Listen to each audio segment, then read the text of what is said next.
All right. Good afternoon. Good morning, Good wherever you morning. are. Hi, Good Kirk. morning, How are you Sheldon. I doing? guess afternoon here. And you're working on your second pot of coffee. I've actually run up my quota of coffee for the day. I can't have any more. So now it's just hot water. It's just hot water in here. That's it. Fake coffee. And Michael, you're Yeah. doing okay. I'm doing okay with my iced tea. I'm not a fan of hot drinks. I tend to get overheated when I drink a hot drink, so I drink I've got cold my drink. cherry Coke Zero going on here. So no Oh, caffeine, no sugar, but it's got enough taste that I can drink a lot of water. yeah. Well, normally I Yeah. would be drinking my Diet Mountain Dew, but Mm. the local Walmart was out of it this week, so I'm suffering with some Really? diet iced tea These right now. these shortages of everything aren't coming into aren't going away very quickly here.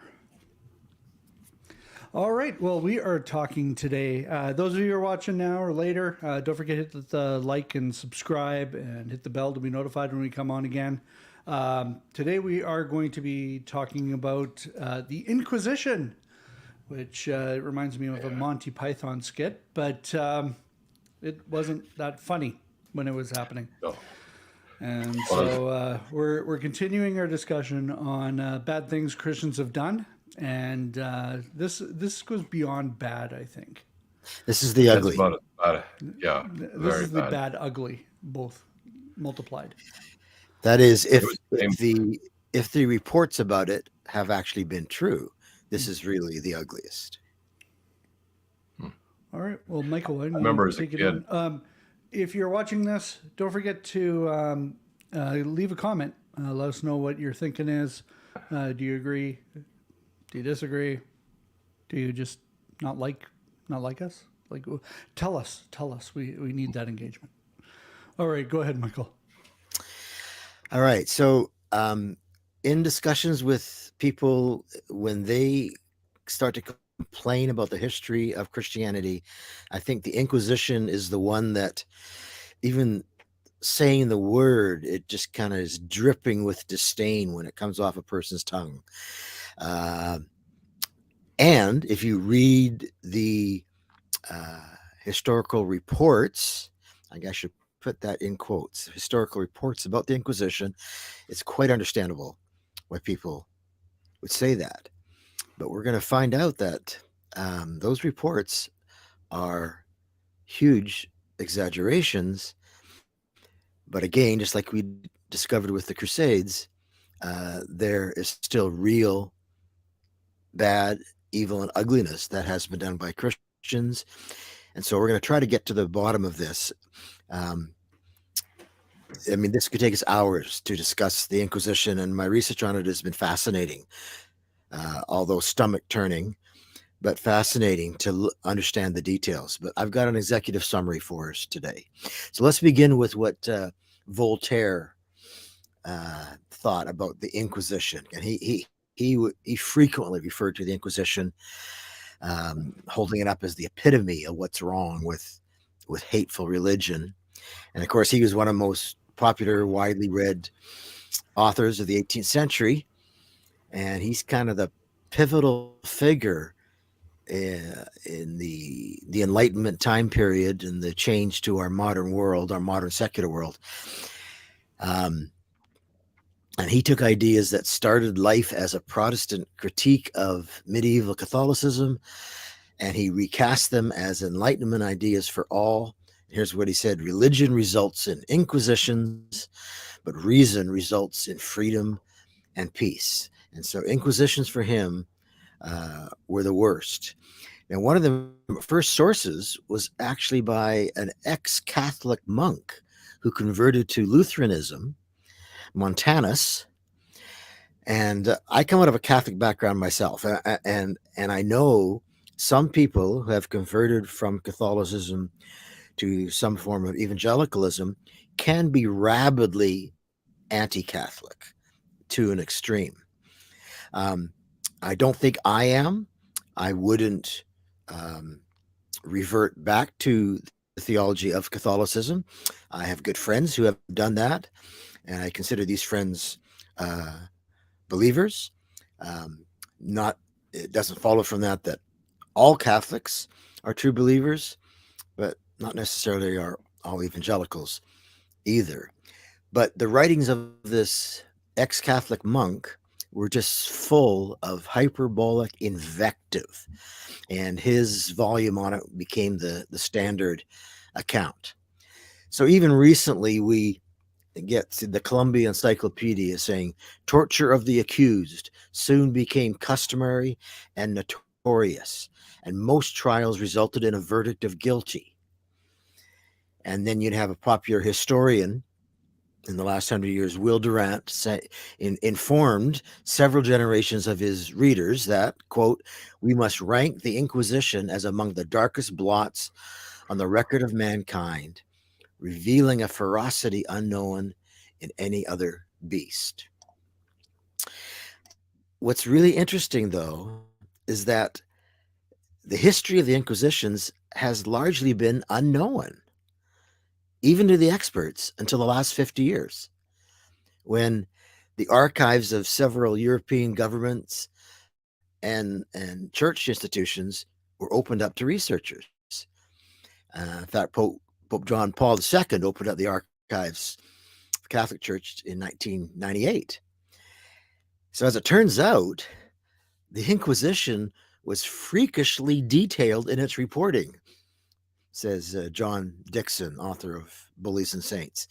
He says its meticulously investigatory methods, and he's actually quoting from Professor Edward Peters here of the University of Pennsylvania, one of the most influential Inquisition scholars over the last 40 years. Its meticulously investigatory methods have produced the largest and most important body of personal data for any society in early modern Europe.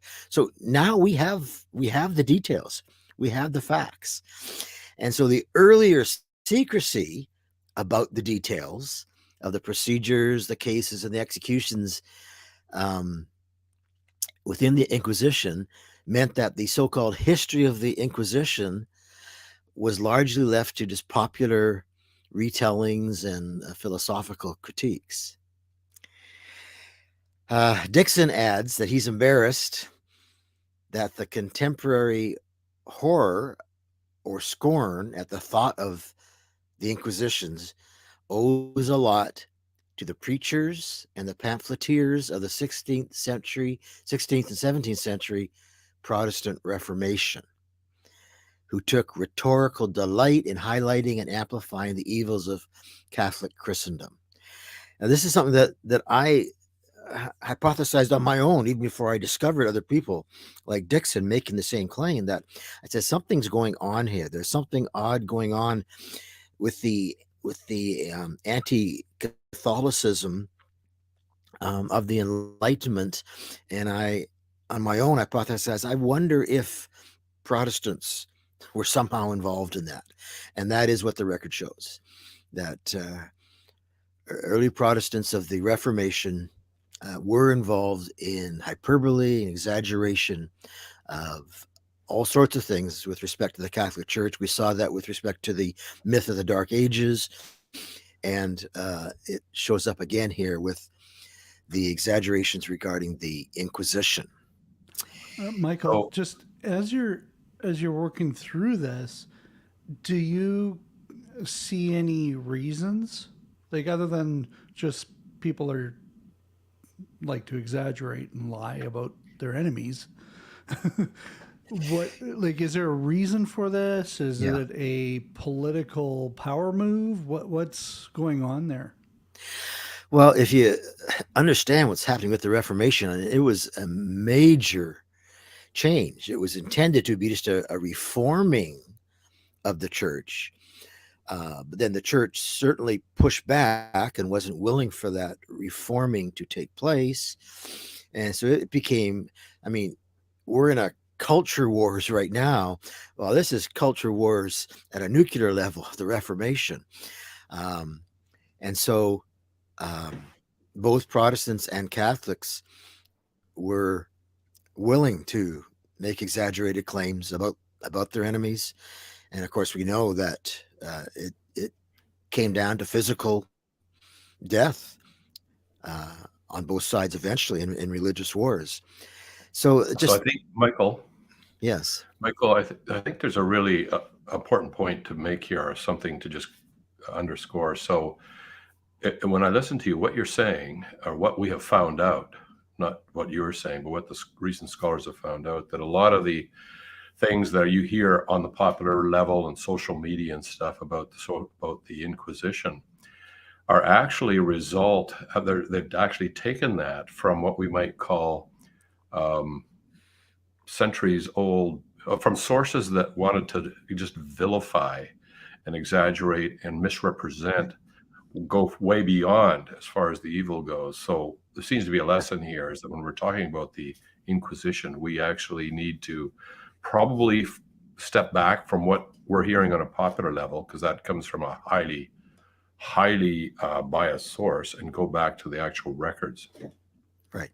And we're going to see, that's going to be my focus here. This new information that's available to us finally in the last 50 years is giving us the truth about what really happened. Now, even the truth still isn't 100% pretty. All right. Yeah. They're still bad. That's done by Christians, but it's nothing even close to what the exaggerated accounts have pointed out. And there still are some historians, and we'll see at the end, I'll bring this up, that are hanging on to that old narrative because it kind of fits their current beliefs. But the historians that have revised their conclusions on this, or revised the conclusions that were popular, I mean, they've got full access to the complete archives of the Inquisitions, both major Inquisitions within Spain, which are together called the Spanish Inquisition, which has always been the worst one, according to the previous reports. They've read the careful records made of each of the 44,674 cases. Detailed record keeping, as you said. Yeah, between 1540 and 1700. Each case, they've read it in detail. And at the time these reports were written, they were secret. So there was no reason for the clerks to have misrepresented the actual proceedings, because they weren't public. Now, not only are these cases a gold mine of historical data, but then the historians have now entered each of them into a database in order to facilitate statistical analysis. You know, something you couldn't do 100 years ago. Then they've done an immense amount of more traditional research, poring over diaries, letters, decrees, and other old documents. And Richard Stark, who's one of the sociologists, actually, of this era, says the results are solidly undeniable. That's what how strongly he thinks about this. So the Inquisitions, still the case is the Inquisitions, and especially the Spanish Inquisition, were sometimes as horrific and corrupt as the most exaggerated retellings suggest. And John Dickson says they are a blight on church history, and it was right that Pope John Paul II publicly apologized in the year 2000 for it. Still, Are you going to just give us an idea? one more sentence on this, Kurt, just to make his point.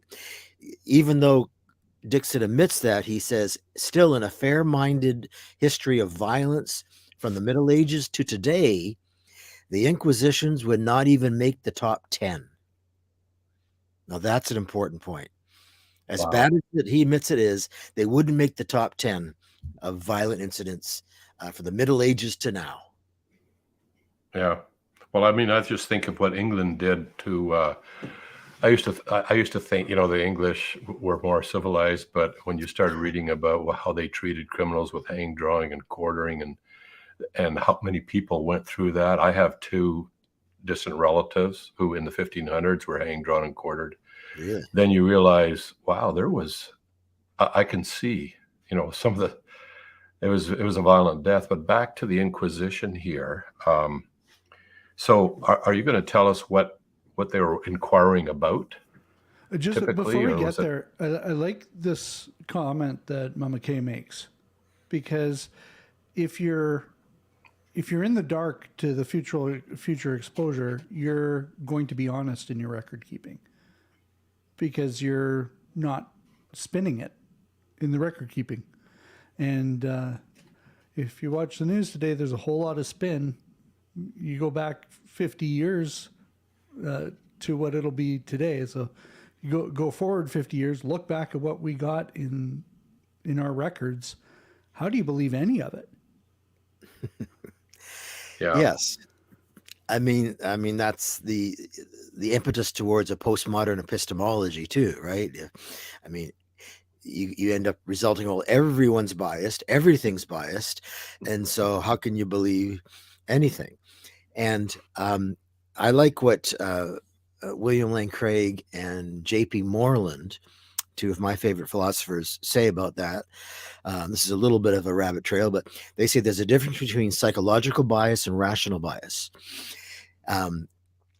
And we all need to acknowledge the psychological bias that we all have based on our background, what's happened to us, and we can acknowledge that. We can identify to a large degree the psychological bias that we have, and try to make allowances for it and compensate for it by trying to be as objective as possible. So what they're trying to get at is it doesn't necessarily mean that you can have no objectivity at all.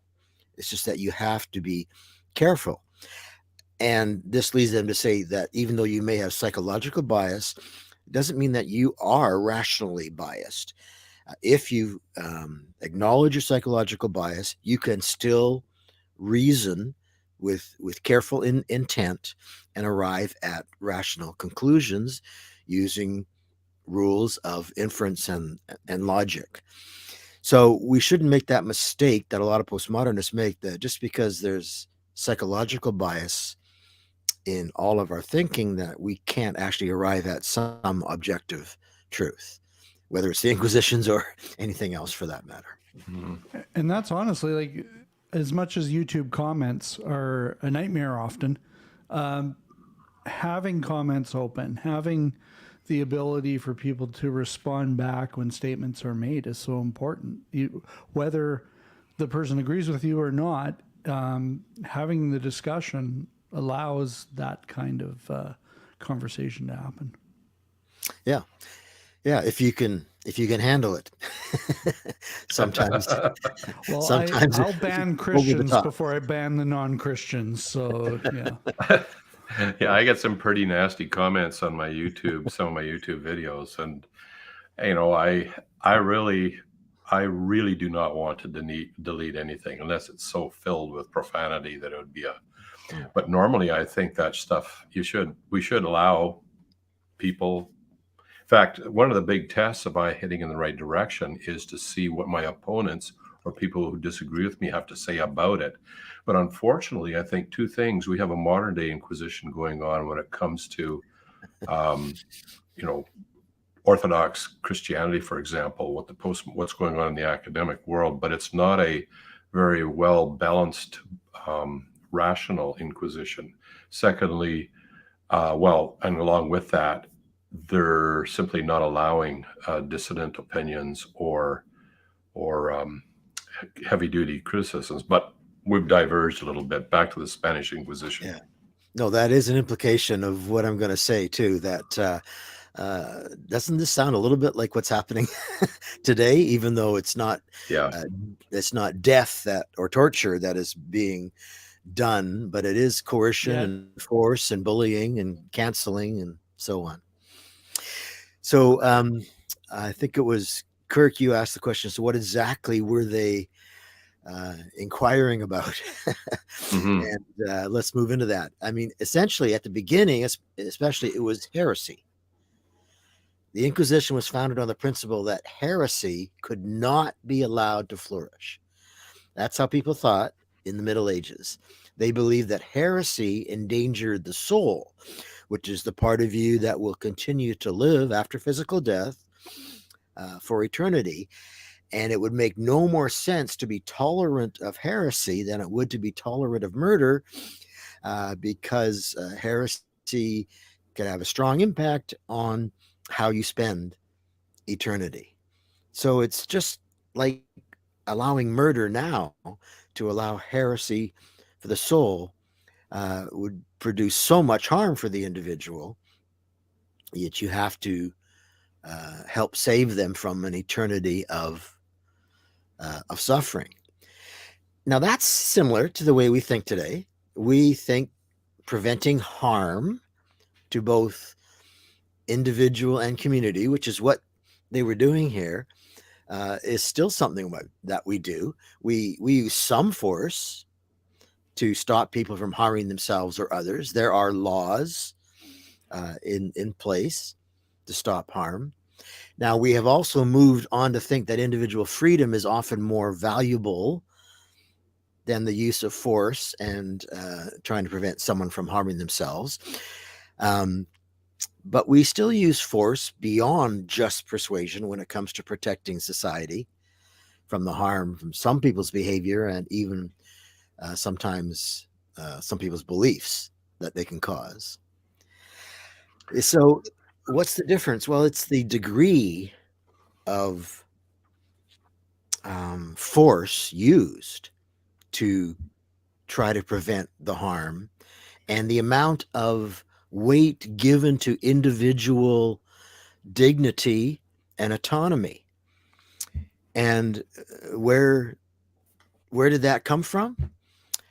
Well, people like Tom Holland and John Dixon and Glenn Scrivener in their writings make the case that those ideas came from Christianity. They're the outgrowth of Jesus's teachings that have taken centuries to like yeast slowly working its way through dough. It's taken centuries for this to change people and change culture, but this is part of the Christian thinking or Christian values that are part of the very air we breathe now and form the basis for us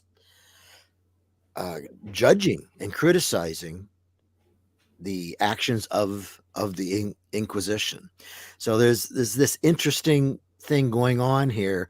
We're going to see that we think we are justified in judging what was happening in the Inquisition, but the basis for our judgments, what was happening in the Inquisition by Christians, but the basis of our judgment is actually Christian teaching itself, which has changed our culture and become part of who we are, which I just think is a phenomenal story. Yeah, and it might be a conflict between that freedom that arises out of Christianity and the tactics used in the Inquisition. There might actually be a conflict there where the tactics used and even the strategy and philosophy behind this might be not at all what Jesus taught. Right, exactly. Yeah, I think we're going to see that actually. In fact, that's the very next point here, is that the church, and I think I said this last week, that when Christians do wrong, it's not because they're following the teachings of Jesus. It's because they're either following their own desires or they have been influenced by the culture that they're in. And that is what's happened here, because the idea of an inquisition just means an inquiry, which is a much gentler sounding word than inquisition, or an inquest. We still use the word inquest as a legal term these days. And just it was inquiries established by the Roman Church, 12th and 13th century, to discover and kind of root out harmful thinking that people and their congregations had. And the majority of these inquests were had in towns and villages, and they just used simple persuasion to bring people back to correct thinking about these things. But here's where the culture came in. In 1252, the Pope at the time decided to adopt ancient Roman law, which authorized the use of torture. See, there's this play going on over history of how much should the church be involved in the actual secular society. Boy, that was a Freudian slip if there ever was one. Secular There's no society. sexual stuff in secular culture. That'll be another topic. That'll be another topic. Should be, yeah. Sexual abuse within Exactly. within religion.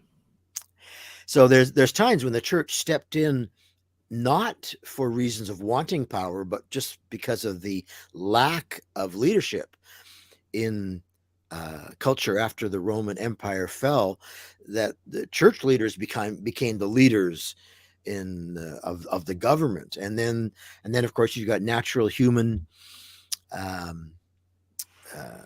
nature. When one gets power corrupts, and that would happen to church officials as well. And so in the 13th century here, you have a pope that probably for what he thought were good reasons needed to have more control over the people and help the society go in the right direction, probably, and decided to adopt ancient Roman law. And remember, the Romans, famous for their Pax Romana, peace, the way they got peace was ultimate control and intimidation and torture, with crucifixion being the number one intimidating factor in their arsenal. That if you don't line up with what we're telling you to do, we're going to hang you on a tree, just like that. Unfortunately, the Pope adopted Roman law, which allowed the use of torture. But evidence says that it was rarely used. Sorry, Michael. Is there anything in terms of the research that shows what the Pope was thinking? Like, is there Bible verses he's using to back this up? Is it just purely a power move here, or is he actually thinking that, you know what, I think this is what God is asking us to do? Yeah. I do not know the answer to that question. That is a deeper level of research than I've gotten to yet. I wish I could answer that question. You can only speculate. But, Michael, this really underscores something that was raised 1 or 2 live streams ago when you were here, and that is what happens when you marry Christianity to government, or even to the power that is available within governing authorities. And so when you marry those two things together, there's human nature steps in. Human nature wants to convince people. We always want to convince people of our own views, but now suddenly you have power, and a human nature, if they won't willingly accede to your opinion and your beliefs, there is the temptation to make them believe or make them do what you want. And that is not at all the way Jesus Christ operated. But when you marry those, power and religion, together, it's a dangerous combination. Well, You're right. And I would say there's also the whole corruption aspect, especially within back then the Roman Catholic Church was the tithe. Like if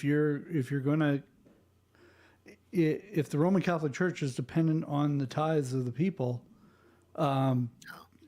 they need to make sure they don't lose that power, because there's a financial incentive to that, where it's very similar to like a cult of today that just wants total control of people, because if they have the total control, they now own the finances. Right. It's the history of the human race. It's not just the history of religions or Christians or popes. It's the history of the human race that power corrupts, and absolute power corrupts absolutely. And when we see a diversion from that ubiquitous history, it's the result of the teachings of Jesus somehow having worked its way through to some degree.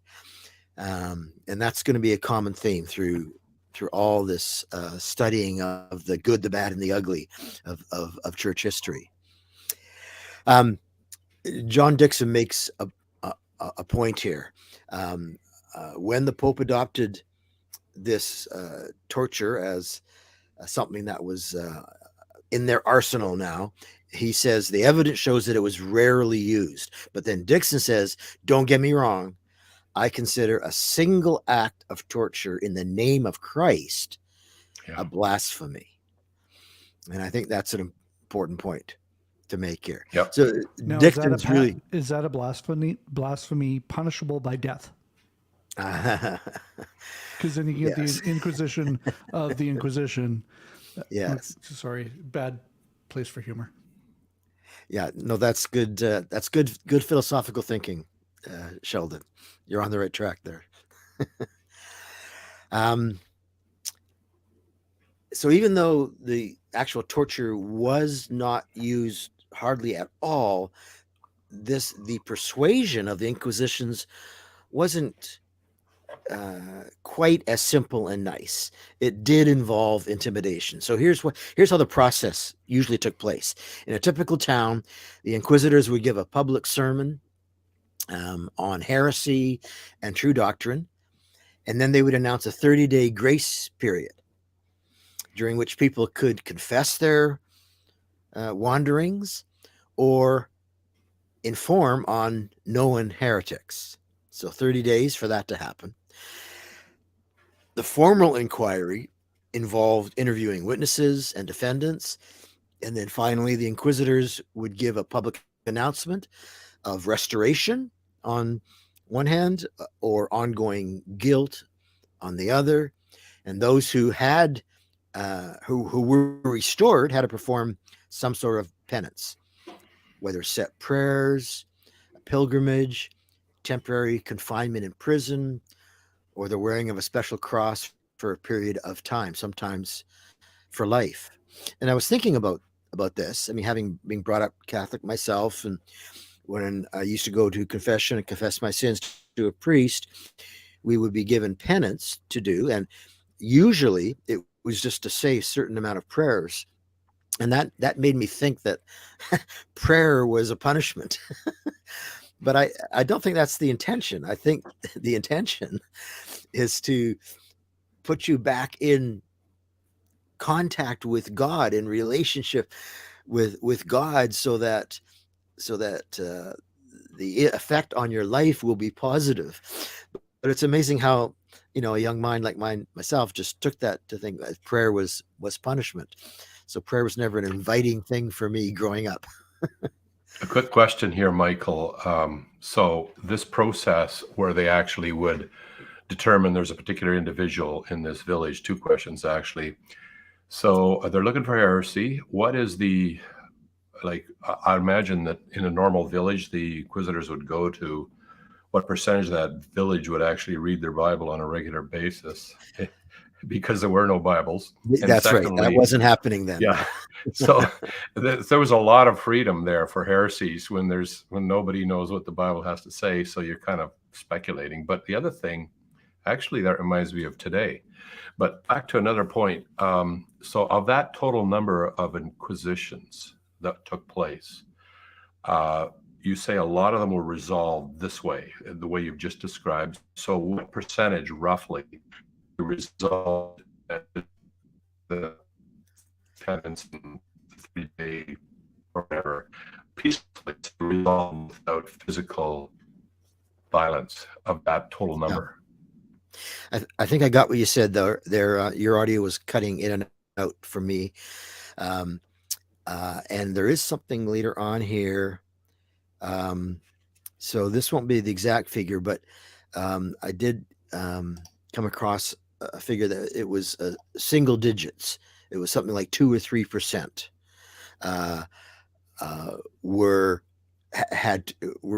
they resorted to physical punishment or death, whereas 97% or thereabouts were resolved through persuasion.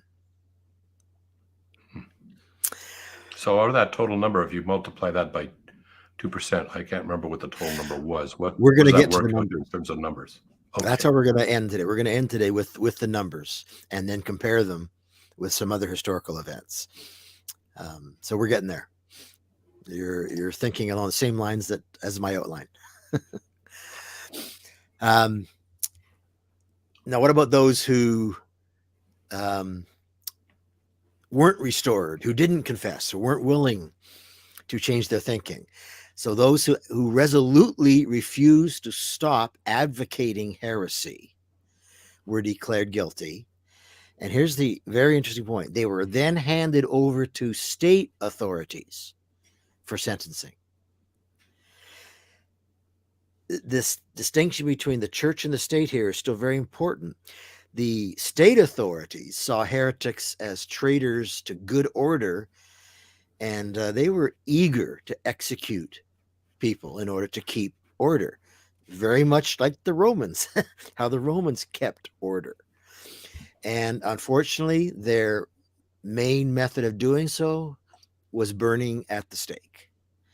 That just makes my stomach turn, like, even to think about that happening to somebody. And yet this was common in the culture. I need to throw in something here that relates to what you just said a moment ago. Not only were people not reading their Bibles because they didn't have any, and that wasn't the Catholic Church's practice at the time, but people were hardly going to church at all, Catholics or Protestants. I just read this report this past week that it's so surprising how few people actually went to church, and those that did fell asleep immediately or got up and left when the preacher began to speak. I mean, it's not really fair to call these Christian societies at all. Christianity is slowly working its way through the dough, but we're far from having Jesus' teachings be what is guiding people's lives on a day-by-day basis. That is just not happening. And so you can kind of see why, I mean, the church can see this, so that's why they have the inquests to help get people's beliefs on the right track, believing the right things so that their behavior will be behavior rather than the type of behavior that it's just that the methods that they used are just too severe, at least to our contemporary modern thinking. I just want to address what DeMonte posts here. Thank you, DeMonte. Thanks for your comment. Me too. I'm learning a lot in this conversation because I have not done this research. So thank you, Michael, for bringing it. Yeah, I'm glad you're enjoying learning it. I mean, I don't enjoy reading about this stuff, but it is interesting to find out what actually was happening there. So the vast majority of cases resulted in little or no consequences. This is partly an answer to your question, I guess, Kurt. But the threat of being handed over to authorities certainly made this different than any persuasion that we would tolerate today. So it would help you with your. Michael, does it go into what the actual complaints were, like what the actual heresy that they're claiming is? Like in a culture where you're not going to church, you don't know what the Bible says, is it basically just anything that is like negative against the Roman Catholic Church at the time? Or is it like, no, Jesus isn't God? Or is it like, Yeah. How detailed are these these records, I should ask? Right. A good question. I don't think I can fully answer it, but we would, if we went into more detail, we would see that a lot of it is just, well, it's what's considered heresy. So it would probably include things like, not believing in the divinity of Jesus, but that may not have been that big of an issue then, like it might be now. It might be more like things like practicing magic, because the witch hunts were part of the Inquisition as well. And I wasn't planning on going into those today because that's another whole area. But that was an example of a particular type of heresy. People were involved in doing magic from a sort of a pagan point of view, but there was also kind of a church magic thing that was kind of okay, and people just weren't educated enough to even know the difference, and they mixed them all up. And so the church was trying to clarify where the dividing line was there for something like that, for example. And then we're also going to see that although heresy is supposed to be just an in-house issue, it's people who hold beliefs contrary to the group that you're supposedly a member of. The Inquisition did extend beyond Christians to later Jews and Muslims and then Protestants as things went on. So those would be more specific types of issues. So Jewish beliefs or Islamic beliefs or Protestant beliefs would be considered heresy at that time. So what I'm hearing is very close to what's actually happening in places like Iran, where you've got a religious authority that can make decisions that there's enough of an overlap between the government and the religion to be able to enforce laws that aren't necessarily even part of the part of what you would say is the government laws, but there's a religious law to it as well. Or is it back then? Is it more separated than that? There still is some separation. In fact, that was the next point, because the church inquisitors normally saw themselves, and this is what the primary documents tell us, they saw themselves as doctors sent to heal sick heretics and their communities. But the state authorities, and eventually there ended up being two types of inquisitions: the church ones or ecclesiastical ones, and state ones controlled by the government. And the state ones were more fanatical, and they were more like Charlemagne, as we talked about last time. Charlemagne was the king, and he converted people by torture and murder until he was told to stop doing that by Alcuin, and that you should use just persuasion and education. And he was successful in persuading Charlemagne to do that. And then Charlemagne changed his whole strategy and became the strong proponent of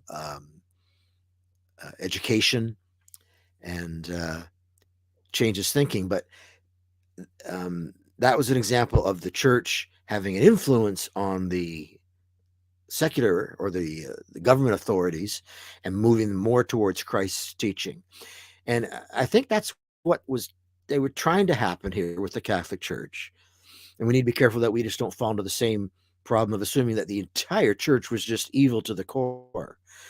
There was enough bad things going on that people felt there needed to be a reformation, but that doesn't mean that absolutely everything that was going on was from the devil. That's just falling into the same mistake that the early Protestants made.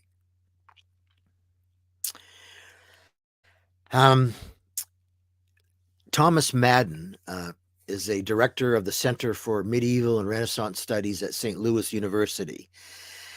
And he says, when we read what people say about the Inquisitions in the Middle Ages, that is the people in the Middle Ages themselves, what they say about the Inquisition, their biggest criticism is that the Inquisitions, there are actually many Inquisitions, is that they are lenient, they take too much time, that they are too worried about the rules of evidence and meticulousness of ensuring that everyone is treated fairly. So they weren't critical of institutions as much as they were annoyed that they were too lenient, take too long, too worried about rules of evidence and being fair. And this was a great source of frustration to secular rulers. The secular rulers wanted to clamp down harder. And they were the ones that actually took care of the executions. And so, again, you've got the culture and the church mixed up, and they're both influencing each other. Now, when this happened in Jesus's day, Jesus went to the cross because the Pharisees didn't like him. He was upsetting their power and control. And so they used the Romans to do the job for them because they didn't want to get their hands dirty. Is the Roman Catholic Church at this time just not wanting to get their hands dirty?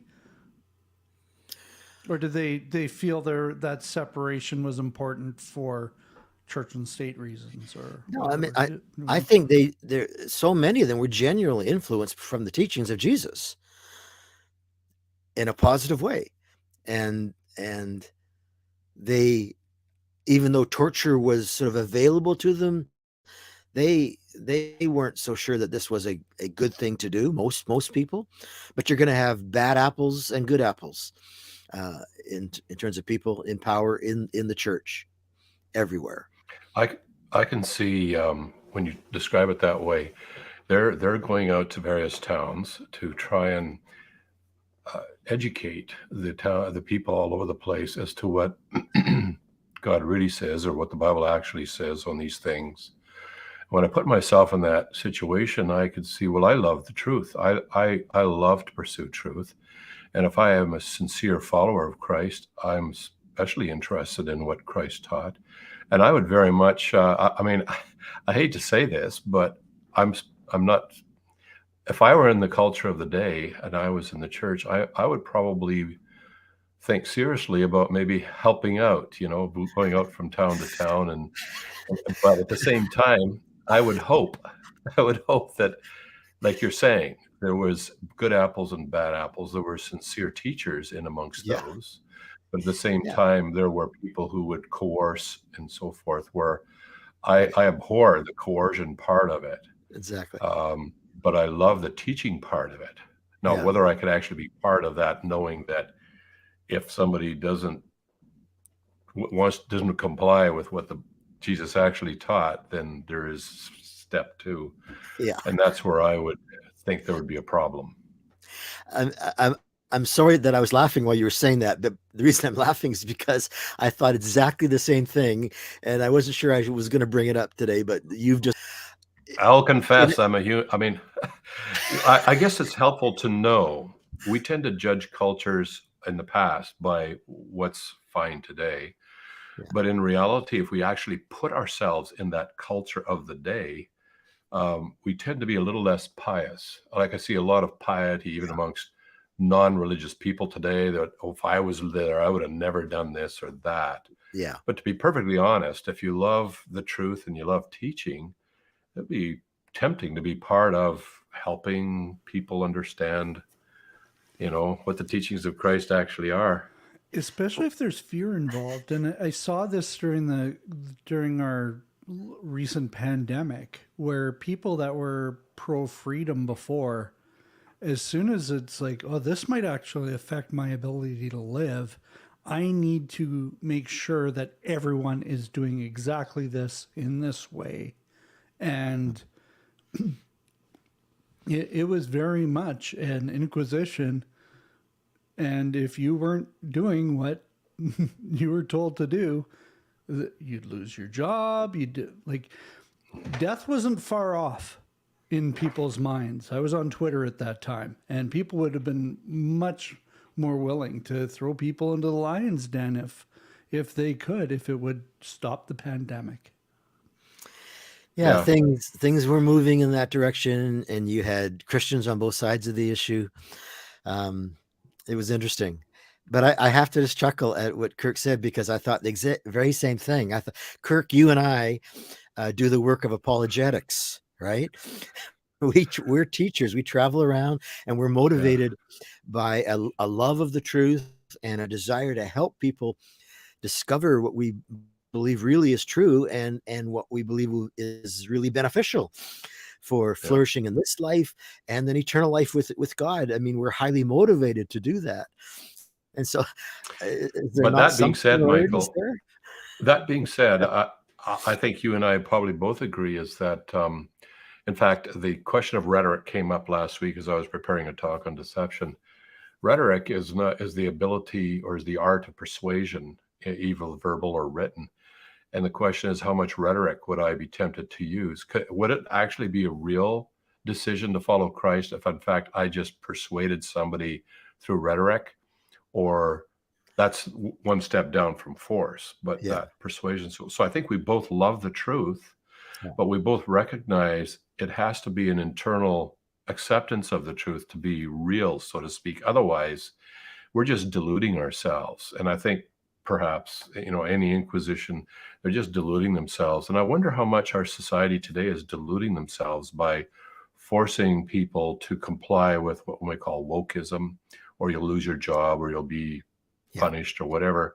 So you see a lot of compliance on the surface, but underneath, I think we're seeing symptoms of problems. Yeah. No, the comparison between the Inquisitions centuries ago and maybe what's happening today with so-called woke culture, you'd have to be blind to not notice the analogy, the comparisons. I'm looking at our time, and I think I've done a pretty good job planning how much time this will take here. And so I want to move now to kind of a summary evaluation statement, and then ending off with the actual numbers. See if I can fit that in before our hour is up here. So we're leaving out just all sorts of details of how all this worked out and how it got spread to the Jews and the Muslims and the Protestants and all that. But I think for today's sake, this will meet our needs. Here's Rodney Stark's evaluation statement. The standard account of the Spanish Inquisition is mostly a pack of lies, invented and spread by English and Dutch propagandists in the 16th century during their wars with Spain, and repeated ever after by the malicious or misled historians eager to sustain an image of Spain as a nation of fanatical bigots. And then he talks about, consider that Montanus was the pen name by a renegade Spanish monk who became a Lutheran, fled to the Netherlands where he wrote his book. And as the distinguished Edward Peters noted, part of Montanus' appeal lay in the base of accuracy upon which he erected an otherwise extremely misleading description of the Inquisition to an audience prepared to believe the worst. Montanus portrays every victim of the Inquisition as innocent, every Inquisition official as venal and deceitful, and every step in the procedure as a violation of natural and rational law. So these are the initial things that persuaded people to think the Inquisition was as horrible as it was. Stark says there's no excuse for the irresponsible contemporary scholars, he puts scholars in quotes there, who continue to support such claims while ignoring the remarkable research on the Inquisition that has been accomplished in the past generation. Astonishing as it may seem, the new historians of the Inquisition have revealed that, in contrast with the secular courts all across Europe, the Spanish Inquisition was a consistent force for justice, restraint, due process, and enlightenment. So just like last week with the Crusades, Stark tends to paint a slightly more positive picture of it than Dixon does. Dixon actually comes to the same conclusions as Stark, but he just will take more care to point out how blasphemous he thinks the evil that was done still was, and should not be part of Christianity in any way. So how about the numbers? All right. How many victims actually were there? Well, Microsoft's encyclopedia called Encarta says that Torquemada was the most famous inquisitor of the Spanish Inquisition, and of the first 50 years, which were the worst time period. And so Torquemada, according to the encyclopedia Encarta, says the Torquemada executed thousands. The Encyclopedia of Religious Freedom puts Torquemada's total at 10,000. Another historian, Edmund Paris, he claimed that another 125,000 died of torture and privation in Torquemada's prisons. So just to give you some context, these are the exaggerated claims I'm giving you now. All right. Some historians have estimated that during the effective lifetime of the Inquisition, more than 31,000 people were burned at the stake. Simon Whitechapel claims well over 100,000, just under Torquemada alone in the first 50 years. Another historian says that the Inquisition burned nearly 200,000 in 36 years. And a historian named David Hunt claims that the Inquisition condemned more than 3 million, with about 300,000 burned at the stake. So these numbers were from Rodney Stark. These are the exaggerated numbers. What are the actual numbers? How many did die? Did just before you get into the ones that came from the research that has been done since, those numbers that people are using, where are they getting them from? Again, beyond as deep as I've somewhere. gotten, I'm getting them from Rodney Stark, and he's getting them from the people whose names I mentioned. But we don't actually know the actual source of the claim. Doesn't seem to be any data to back that up compared to what you're actually going to give us here. You got the real data. Yeah, my research hasn't gone that deep yet. That would take much longer to go that deep. Because I'm sure if they're just, well, I looked it up on Wikipedia, that makes sense. Yeah, even Wikipedia, for the most part, is admitting what Stark and the new historians are saying. The Dark Ages were a myth, and the numbers of the Inquisition were also fiction. So the actual numbers, well, the first 50 years of the Spanish Inquisition are more poorly documented, but historians now agree that these were its bloodiest days, and perhaps somewhere between 1,500 to 2,000 people were executed, approximately 30 per year or so. Turning to the fully recorded period, though, remember I mentioned the 44,674 cases. Of those cases, only 826 people were executed. And so this is the answer to your question you asked earlier. That's 1.8% of those brought to trial, Kirk, were actually executed. All told, then, during the entire period from 1480 through to 1700, only about 10 deaths per year across Spain for the Spanish Inquisition. Now, in contrast, think of England, like you mentioned, Kirk. In contrast, under Henry VIII, there were many thousands of Lutherans, Lollards, and Catholics, in addition to two of his wives, that Henry VIII is credited with having boiled, burned, beheaded, or hanged. Wow, he did more than the whole Spanish Inquisition together. Yeah. Henry VIII. It turns my stomach to even say something like that, but that is what was happening. And then during the next century after Henry, the English averaged 750 hangings per year. 750 per year, and many of them just for minor thefts. But in contrast, the few who were sentenced to death by the Spanish Inquisition usually were repeat offenders who would just not repent. What about torture? Well, it's been taken for granted that many more poor souls died in the Inquisition's prisons and torture chambers than survived long enough to go to the stake. But this may be the biggest lie of all. All the courts of Europe used torture, but the Inquisition did far less than the other courts. And even there's a description here of what the church had rules for what torture could be allowed, and could be no more than 15 minutes, should be no danger to life or limb, no blood could be shed.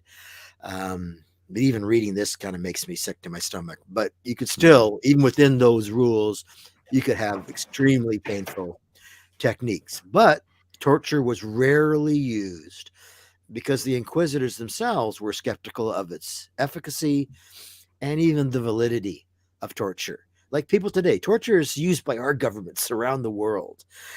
People deny it, but it's happening.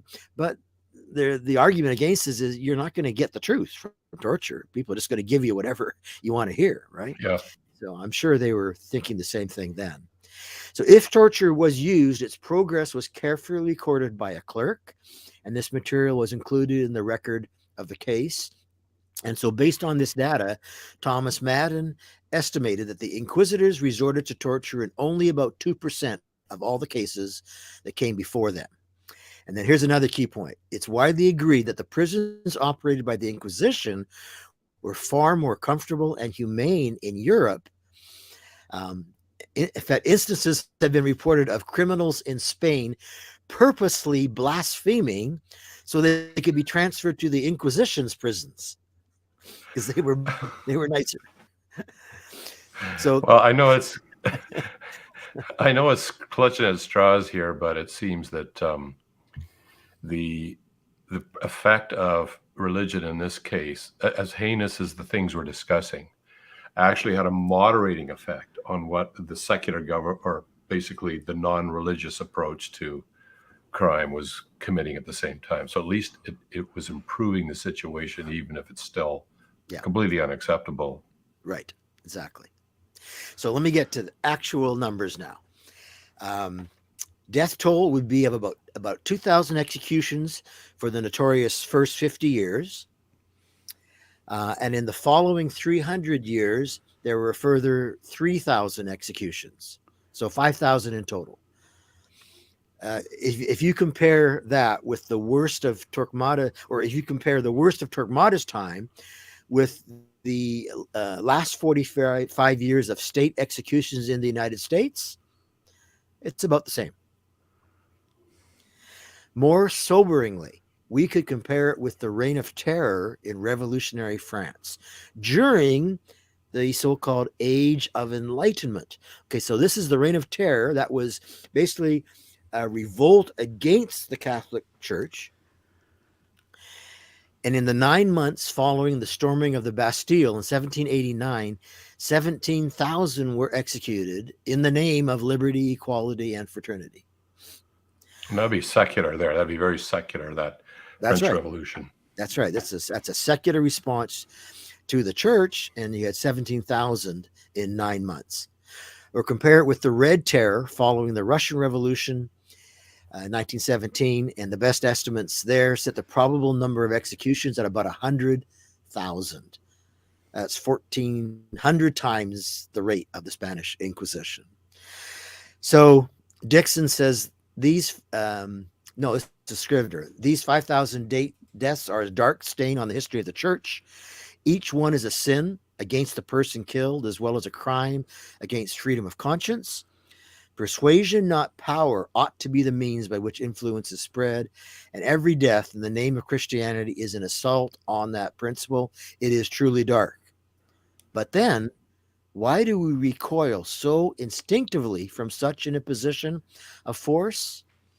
And Scrivener says, once again, the crooked line testifies to the straight line, by which he's referring to Jesus Christ's teaching, is the straight line that we're using to judge the crookedness here. Mm-hmm.